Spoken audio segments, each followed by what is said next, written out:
X-Men Mutant Wars, released in the year 2000 for Game Boy Color, a few months after Activision graced the handheld with Mutant Academy, which was better on PlayStation, and let's just leave it at that. Apparently somebody at the company got the hint that maybe their portable fighter wasn't going to cut it, so out comes Mutant Wars, which is more of a traditional side-scrolling action game. The good news is that it's better than Mutant Academy, in that it's more playable than the earlier effort and actually has the makings of a fairly competent game in its own right. The bad news is that it just misses the mark somewhat. Mutant Wars gives you 5 X-Men to play with: Wolverine, Cyclops, Storm, Gambit, and Iceman. Iceman. You begin the game with Wolverine, but pressing select in conjunction with any direction on the D-pad will allow you to swap out other X-Men. Basically, they act as your lives, so if one dies, another takes their place, and once all 5 are gone, the game ends and it's back to the title screen. There are no continues, per se, but you do have a password earned at the end of every stage, and the password stays in memory until you turn the system off or earn another password. So, you've got that at least.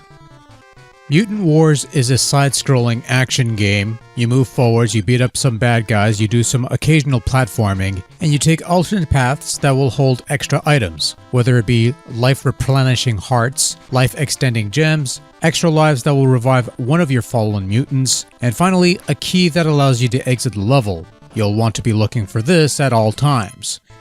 At the end of the level, you fight a boss. Beat the boss and you move on to the next level.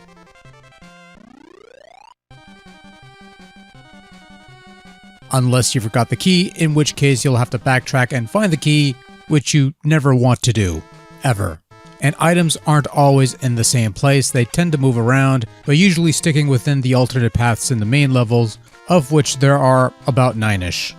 In addition to the main story mode, there is also a fight mode, which pits you against all the bosses in an endless loop.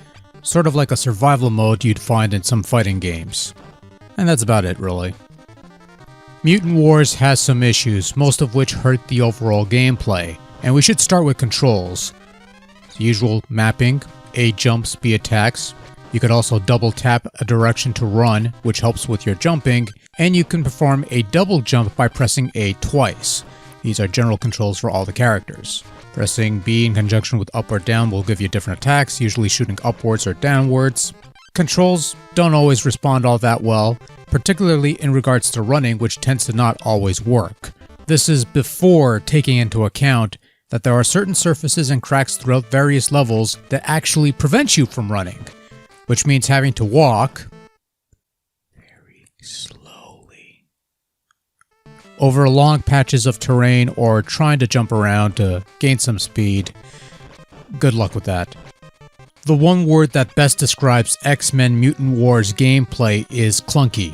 Your X-Men walk very slowly, so you'll break into a run, except enemies will block your way and you need to get rid of them. Of course, the thing is, you kill one, another immediately takes its place, and that starts to slow the game down, especially when you throw in platforming to the mix, which isn't always great, but at the very least, pits don't outright kill you if you fall into them. They just damage you until you escape. You'll just bounce out automatically, and you'll have to land on a platform. One thing to note is that when one of your X-Men is defeated, they'll jump away from the action and another will jump in to continue where you left off, which is a nice feature. You don't have to restart the level, you just continue where you left off. Unfortunately, if you happen to die in a pit, your other X-Men will respawn in said pit, which somebody has to be pulling my leg for this to be a thing. I mean, what the fuck? Add to that, one of the worst cases of knockback after taking a hit I've seen. I mean, look at this. This puts every old school NES game's knockback to utter shame. And what makes it worse is that the introduction of these green guys that will pop up later. Hover over you and start pelting you with arrows or whatever, and you're ill-equipped to properly deal with these things, so you try to run away and hope for the best, which isn't exactly a fun time. And that brings me to the other main gripe I have with Mutant Wars, the limited variety in characters. Though the game gives you 5 X-Men to play with, in reality, you only have Wolverine, who possesses a wide variety of moves, and 4 different character skins of the same character whose only moves comprise shooting a projectile straight ahead, upwards, or downwards. There's some minor differences beyond that. Storm shoots a tornado, which is a much bigger projectile that pushes foes away. Iceman can slide across all surfaces without a loss in speed.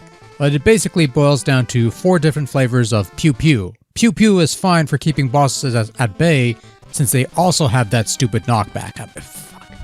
By the way, you see this XP meter underneath your hit points? This is your stamina meter, which goes down each time you attack, and once it's empty, you cannot attack no more. Fortunately, it does regenerate every so often, but still, why? Why? Mutant Wars has a lot going against it, and it's a shame because with a few tweaks, it could have been a really good action game. Or at least just a good one. Speed up the gameplay a bit, give the X-Men more varied abilities, reduce the knockback, or kill it entirely, I don't care.